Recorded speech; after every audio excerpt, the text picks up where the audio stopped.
কই গেছিলে? সাইনে বাড়ি খোলা বাচ্চা দৌড়ে দৌড়ে চলে গেছো। সাজনা 70 টাকা কেজি, তা সাজনা নিতে 70 গেছি। টাকা হয়ে গেল 500 টাকা কেজি, তোমার যাওয়ার দরকারটা কি? সাজনা খেতে ভালো লাগে যে। সাজনা খেতে ভালো লাগে? তা ক্যামেরা চালু করছো কে? কি হয়েছে? কে সব দেখান লাগে? হ্যাঁ, দেখা মানে কি করবে সে? কতগুলো সাজনা এসেছি দেখতে পাচ্ছ কতগুলো না? সাজনা লেগেছে? তোমার মনে সাজনা মাংনা দিছে, যতগুলো সাজনা দিয়েছে মাংনা নিয়ে এসছো?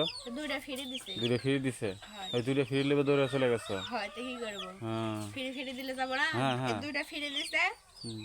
তাই গেছি 70 টাকা কেজি সাজনা, তো তাহলে তুমি তো তাহলে বলে কিনা খাবো কি করে সে? তুমি তো ভুলে যাবে তো যে সাজনা আমি সাজনা নিতে যাচ্ছি।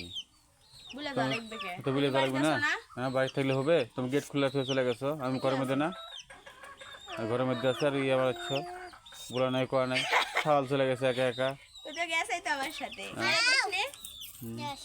হ্যাঁ? ছাওয়াল বলেছে যে মায়ের কাছে গেলাম আমি, মায়ের আকুন্টে কোথায় গেছে এখন কি করে বলবো সে? আমি সাজনা খেতে ভালো লাগে তাই নিতে গেছি। সাজনা খেতে ভালো লাগে তো চলে গেছি। এরকম কাজ কখনো করবে না। মুরগি তুলার কারণে এরকম কখনো করবে না। মুরগি টুরগি এলে একটু তুলতে পারো না? হ্যাঁ, আমি মুরগি তুলবো তো, কে? আমার কাজ মুরগি তোলা। তো কি হয়েছে? খাওয়ার বেলা তো কও না তো, আমি খাবো না। খাওয়ার কাজ খাওয়ার বেলা আমার, তো কও না। খাওয়ার কাজ আমার, মুরগি তোলা কাজ আমার না।